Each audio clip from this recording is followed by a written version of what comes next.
നമ്മുടെ വീട്ടിലുള്ള ചേരുവകൾ മാത്രം വെച്ചിട്ട് എളുപ്പത്തിൽ ഉണ്ടാക്കാൻ കഴിയുന്ന നല്ലൊരു ചായ പലഹാരത്തിന്റെ റെസിപ്പിയാണ് ഇന്ന് ഷെയർ ചെയ്യുന്നത്. നമുക്കൊരു 10-15 മിനിറ്റിനുള്ളിൽ തന്നെ റെഡിയാക്കി എടുക്കാൻ പറ്റുന്നതാണ്. അപ്പോൾ നമുക്കിത് എങ്ങനെ ഉണ്ടാക്കുന്നതെന്ന് നോക്കാം. ആദ്യം നമുക്ക് ഒരച്ച ശർക്കരയിലേക്ക് അരക്കപ്പ് വെള്ളം ഒഴിച്ചിട്ട് ഇത് നന്നായി തിളപ്പിച്ചിട്ട് ശർക്കര പാനി റെഡിയാക്കുക. എന്നിട്ട് അതിന്റെ ചൂടാറാൻ വേണ്ടിയിട്ട് ഒരു സൈഡിലേക്ക് മാറ്റി വെക്കണം. ഇനി നമുക്ക് മിക്സി ജാറിലേക്ക് 1 കപ്പ് റവ ഇട്ട് കൊടുക്കാം. അതിലേക്ക് അരക്കപ്പ് മൈദ ചേർത്ത് കൊടുക്കാം. മൈദക്ക് പകരം വേണമെങ്കിൽ നിങ്ങൾക്ക് ഗോതമ്പ് പൊടി എടുക്കാം കേട്ടോ. അതിലേക്ക് നമുക്കിനി അരക്കപ്പ് വെള്ളവും നമ്മൾ മെൽട്ടാക്കാൻ വെച്ച അരക്കപ്പ് ശർക്കര പാനിയും കൂടി ഇതിലേക്ക് ഒഴിച്ചു കൊടുക്കാം. ഇതിന്റെ ചൂടെല്ലാം പോയിട്ട് റൂം ടെമ്പറേച്ചറിലായതിനു ശേഷം വേണം കേട്ടോ ഒഴിച്ചു കൊടുക്കാൻ. അപ്പോൾ അത് നമ്മൾ നന്നായിട്ടൊന്ന് അടിച്ചെടുത്തതിന് ശേഷം ഒരു ബൗളിലേക്ക് ഒഴിച്ചു കൊടുക്കാം. എന്നിട്ട് മിക്സി ജാറിൽ കുറച്ച് വെള്ളം ആക്കിയിട്ട് അതും കൂടി ഇതിലേക്ക് ഒഴിച്ചു കൊടുക്കുന്നുണ്ട്.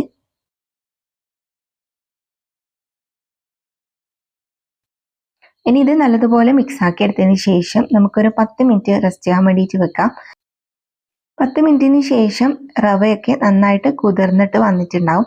അപ്പോൾ ഇത് നിങ്ങൾ മിക്സ് ആക്കിയിട്ട് നല്ല ടൈറ്റ് ആണെങ്കിൽ കുറച്ച് വെള്ളം കൂടി ചേർത്ത് കൊടുക്കുക, അല്ലെങ്കിൽ ഇങ്ങനെ തന്നെ മതിയാവും. അതിലേക്ക് നമുക്കിനി 1/4 കപ്പ് തേങ്ങയും 1 ടീസ്പൂണ് എള്ളും 1/2 ടീസ്പൂണ് ഏലക്കാപ്പൊടിയും പിന്നെ ഒരല്പം ബേക്കിംഗ് സോഡയും ചേർത്ത് കൊടുക്കുക. അതിൻ്റെ കൂടെ കുറച്ച് ഉപ്പും കൂടി ചേർത്ത് കൊടുത്തിട്ടുണ്ട്. ആ ഭാഗം മിസ്സായി പോയതാണ് കേട്ടോ. അപ്പോൾ ഇത് നമുക്ക് നന്നായിട്ടൊന്ന് മിക്സ് ആക്കിയിട്ട് എടുക്കാം. അപ്പോൾ ഇത് കുറച്ച് കട്ടിയായിട്ട് വന്നതുകൊണ്ട് അതിലേക്ക് ഞാനൊരു 1/4 കപ്പും കൂടി വെള്ളം ഒഴിച്ചു കൊടുക്കുന്നുണ്ട്. അപ്പോൾ നിങ്ങൾ നോക്കിയിട്ട് വെള്ളം ആവശ്യമുണ്ടെങ്കിൽ മാത്രം കുറച്ച് ഇതിലേക്ക് ഒഴിച്ചു കൊടുക്കുക. എന്നിട്ട് നന്നായിട്ട് മിക്സ് ആക്കിയിട്ട് കൊടുക്കുക. അപ്പോൾ ഈ ഒരു കൺസിസ്റ്റൻസിയിലാണ് നമ്മൾ മാവ് റെഡിയാക്കിയിട്ട് എടുക്കേണ്ടത്.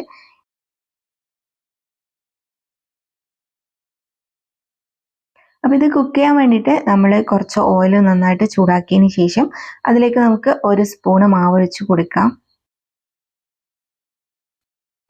കുറച്ച് സമയം കൊണ്ട് തന്നെ ഇത് നന്നായിട്ട് ഇതേപോലെ പൊന്തി വരും. എന്നിട്ട് നമുക്ക് ഇതിന്റെ അടിഭാഗത്തെല്ലാം കളറെല്ലാം ചേഞ്ച് ആയിട്ട് ഇതുപോലെ നല്ലൊരു ഗോൾഡൻ ഷെയ്ഡായിട്ട് വരുന്ന സമയത്ത് നമുക്കിത് തിരിച്ചിട്ട് കൊടുക്കാം.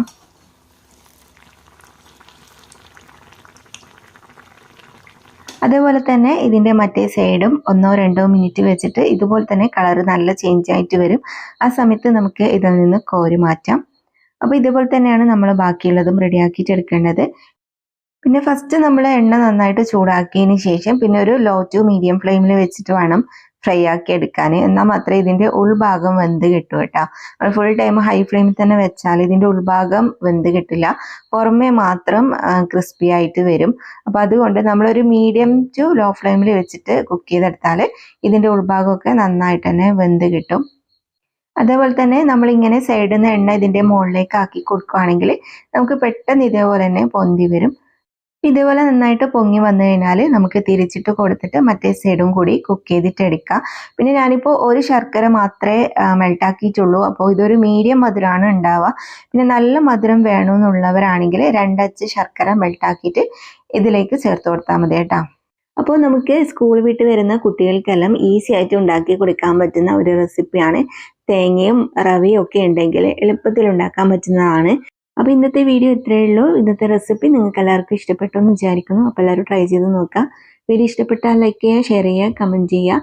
യൂട്യൂബിലാണ് കാണുന്നതെങ്കിൽ സബ്സ്ക്രൈബ് ചെയ്തിട്ട് ഓൾ എന്ന ഭാഗം സെലക്ട് ചെയ്ത് വെക്കുക. അതുപോലെ തന്നെ ഫേസ്ബുക്കിലാണെങ്കിൽ പേജ് ഫോളോ ചെയ്യാൻ മറക്കരുത്. അപ്പോൾ നല്ലൊരു വീഡിയോ ആയിട്ട് നമുക്ക് വീണ്ടും കാണാം.